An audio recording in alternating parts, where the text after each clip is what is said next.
Welcome back for another deep dive with BHY Solutions. It's great to be back. Today we're going to be looking at how technology can be designed to really fit human needs and capabilities. Right? And we're going to be using Donald Norman's Things That Make Us Smart as our guide for this exploration. Excellent choice. I'm really excited about this one. Me too. So, one of the things that really struck me Okay. was how Norman kind of challenges the way that we often approach technology. Yeah. He points out that we tend to fall into what he calls a machine-centered design approach. That's right. Can you unpack that a little bit for us? What does that look like, and why is that a problem? So imagine like a world where the focus is solely on the technology itself, Okay. right? Like its features and capabilities, Mm-hmm. without much consideration for the humans who will be using it. Okay. So that's like the essence of machine-centered design. Gotcha. And the problem is that it often leads to technology that's clunky, Yeah. difficult to use, even frustrating for us humans. I mean, I think everybody listening can think of at least one piece of technology Oh, yeah. that just drives them crazy. Absolutely. Because they're like, why? Absolutely. Why did somebody design this way? Exactly. So Norman actually illustrates this with a pretty intense anecdote about a pilot He does. who almost landed on the wrong runway. Yes. Oh, wow. Yeah, so the pilot had visual confirmation that he was lined up correctly, Okay. but his mind was so stuck in a pattern Interesting. from previous landings that he almost made a critical error. Wow. It's a powerful example of how our brains can get trapped by routines and expectations, Right. and how technology that doesn't account for these patterns can actually contribute to human error. Yeah, that's pretty scary. It is. It seems like we need like a fundamental shift in perspective then Yeah. when it comes to technology design. We do. So Norman contrasts this prevailing machine-centered approach with what he calls a human-centered approach. Right. And he does this by comparing the motto of the 1933 Chicago World's Fair, Okay. which was science finds, industry applies, man conforms, Wow. with his proposed motto for the 21st century, Okay. which is people propose, science studies, technology conforms. I like that a lot better. Right. Yeah. It puts the human at the center, It does. rather than expecting us to conform to the machines. Exactly. So how do we actually go about designing technology that's truly human-centered? That's the big question, right? Yeah. Well, Norman delves into some really fascinating concepts, like the difference between experiential and reflective cognition. Okay, those sound interesting. Yeah. Tell me more. Okay, so think of experiential cognition as our autopilot. Okay. It's fast automatic and based on perception and pattern matching. Gotcha. Like the pilot landing the plane in familiar conditions. Right. That's experiential cognition at work. So it's efficient, Very efficient for routine tasks. but it can also lead to errors. Absolutely, when we encounter unexpected situations. So it's like our brain going on cruise control. Exactly. And what about reflective cognition? Reflective cognition is the opposite. Okay. It's slow, deliberate, analytical, and much better suited for problem solving and critical thinking. Okay. This is the mode we engage when we need to, like, plan a flight route around a storm, for example. Okay, so experiential is more about reacting. Yeah. And reflective is about thinking through. Exactly. Gotcha.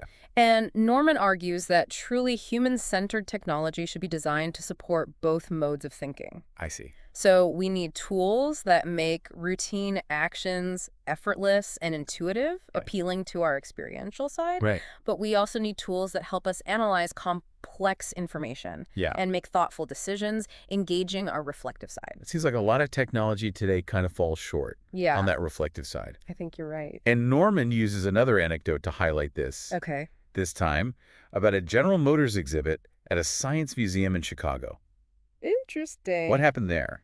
They had this flashy display with the scientists projected at different depths. Okay. It was visually impressive and engaging, Mm. but visitors didn't actually learn anything about the science behind it. Oh, so it was more about the entertainment than Yeah. the education. It was a perfect example of technology appealing to our experiential side, Okay. like engaging our senses, Right. but failing to provide the tools for reflective thought and understanding. So it was all style and no substance. Exactly. And this leads us to another critical point, Okay. the power of representation. Okay.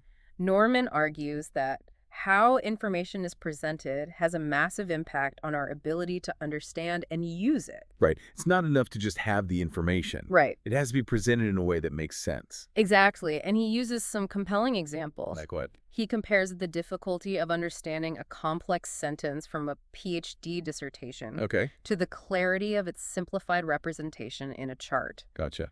Or think about medical prescriptions. A long list of medications is much harder to follow than a time-based matrix that shows you exactly when to take each pill. Absolutely. And this highlights the importance of designing interfaces and tools that present information in a way that aligns with our cognitive processes.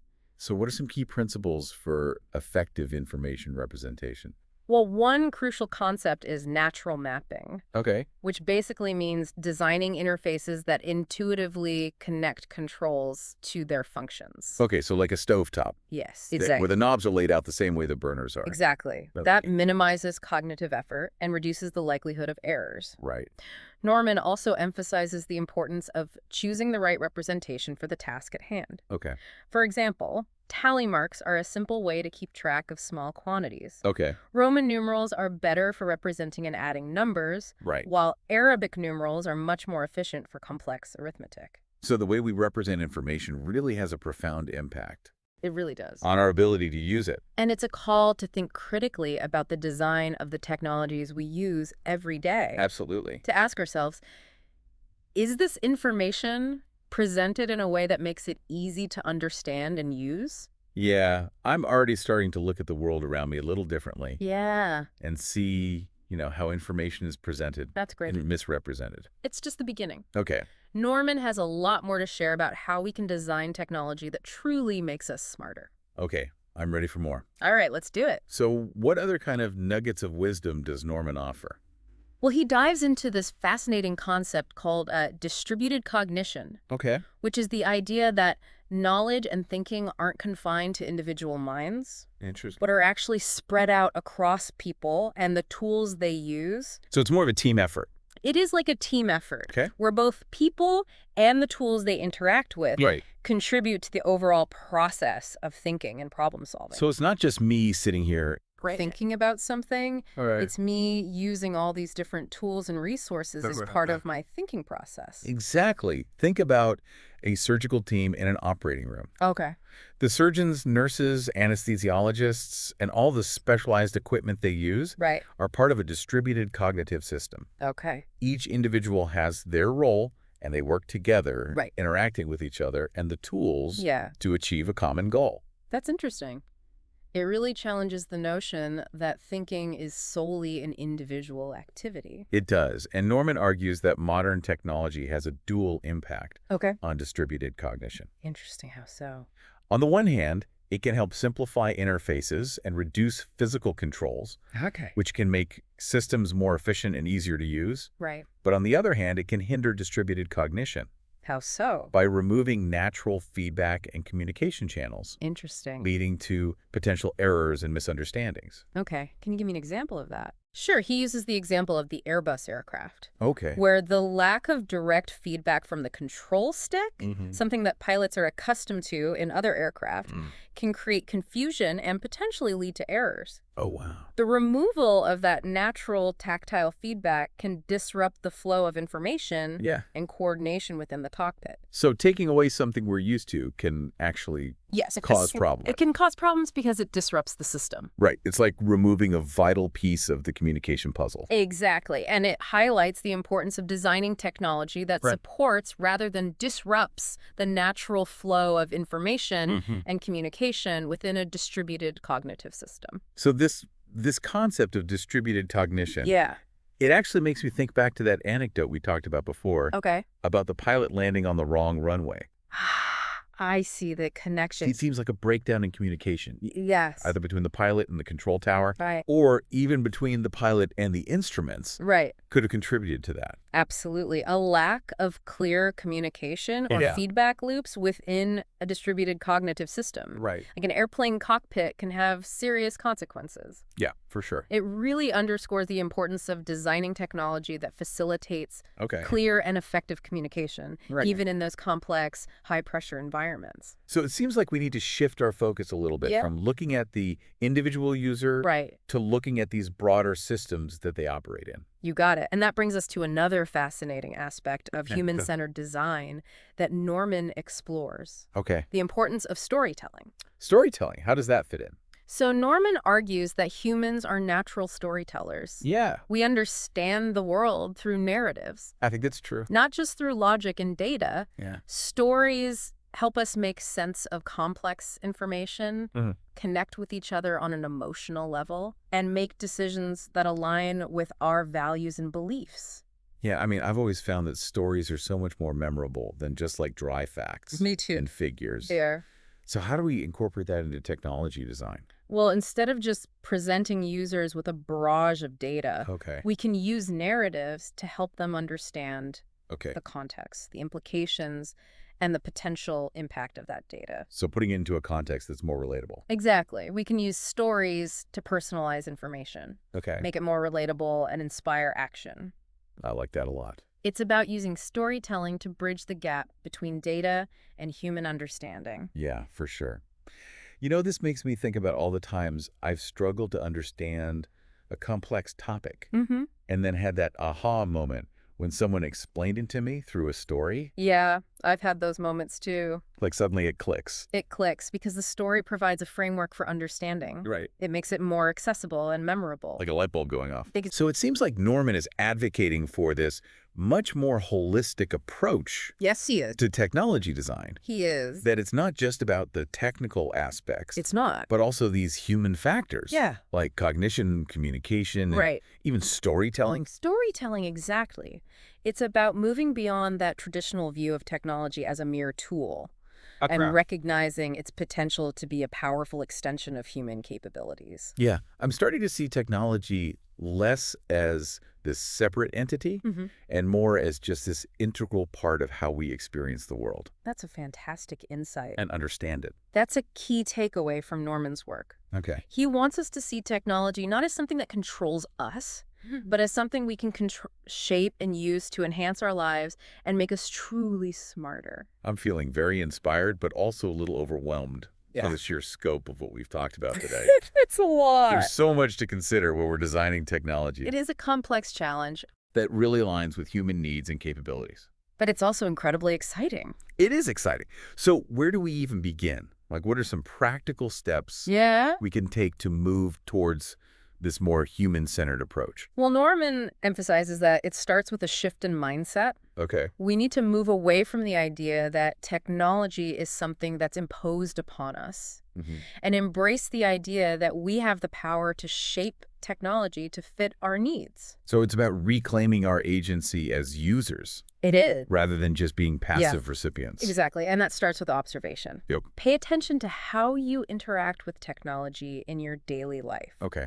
What frustrates you, what works well, what could be improved. So becoming more mindful? Become a detective of design. Okay. Looking for clues about what works and what doesn't. I like that. And then once we've done that observation... Then start asking questions. Okay. Why is this designed this way? What assumptions are being made about the user? Right. Could it be done differently? So really challenging the status quo. Challenge the status quo. And not just accepting things as this is how it is. Don't be afraid to experiment. Okay. Try different approaches, explore new tools, and see what works best for you. So it's not just critiquing what's there, but looking for new possibilities. It's about exploring new possibilities, pushing the boundaries. And remember, technology is constantly evolving. What works today might not work tomorrow. Yeah, that's a good point. So stay curious, keep learning, and be open to new possibilities. It's a good reminder to stay flexible and keep learning. It is, and it's also important to remember that we're not alone in this journey. That's good. There's a growing movement of designers, researchers, and technologists who are championing this human-centered approach. Excellent. There are resources, communities, and organizations dedicated to making technology more humane and user-friendly. So there's hope for the future. There's definitely hope for the future. That's good. I was starting to get a little worried there. No, there's a lot of people working on this. One of the things that really struck me in the book was how Norman talked about how technology can actually extend human capabilities. It can. Beyond our biological limitations. Right. Like, think about tools that allow us to see things that are invisible to the naked eye. Like what? Like microscopes and telescopes, or technologies that help us communicate across vast distances like the telephone and the internet. Right. These tools extend our senses and our reach. They do. Allowing us to experience and interact with the world in ways that were unimaginable. Totally. Just a few generations ago. It's like technology is becoming an extension of us. It is becoming an extension of our minds and bodies. Yeah. Amplifying our abilities. So then the question is, what do we want to do with these extended capabilities? As technology continues to evolve, yeah, those extensions will become even more powerful and sophisticated. That's true. The question is, how will we use those extended capabilities? Right, like, are we going to use them for good? Will we use them to create a better world for ourselves and future generations? Right. Or will we allow them to be used for less noble purposes? That's a really good question.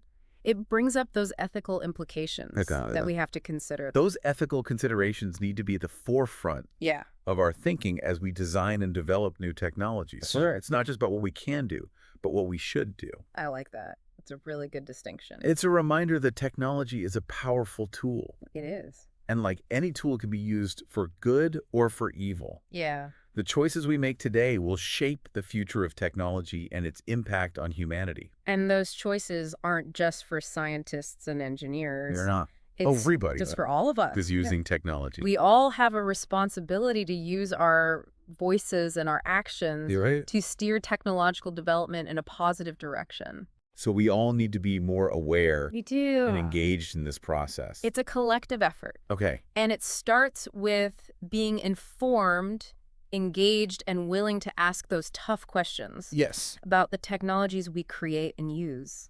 I feel like we've covered so much. From the nitty-gritty details to the grand vision. It's been a really interesting conversation. It has. I hope it's sparked some new ideas. I think so. And perspectives for our listeners. Absolutely. Yeah. So before we wrap up, any final thoughts you want to leave us with? I would encourage everyone listening to think about this. Okay. If technology is truly an extension of human capabilities, what kind of extensions do we want to create? That's a good question. Will we create technologies that enhance our higher level thinking and problem-solving abilities? Okay. Or will we be content with technologies that merely entertain and distract us? Right. Those are two very different paths. The choice is ours. So much to think about. It is a powerful and thought-provoking challenge. It is. It really emphasizes that we have this responsibility to shape the future. We do. And not just let it shape us. Exactly. Use these incredible tools to amplify our humanity, not diminish it. I love that. Well, I think that's a perfect place to end our deep dive. I agree. Into Donald Norman's Things That Make Us Smart. It's been a pleasure. Yeah, this has been a great conversation. I hope our listeners will continue to reflect on these ideas. I'm sure they will. And apply them in their own lives. So to our listeners, thank you for joining us on this deep dive with BHY Solutions. Thank you. We encourage you to check out Donald Norman's work. Yes. And keep thinking critically about the design of the technologies you use every day. Absolutely. Until next time. See you then.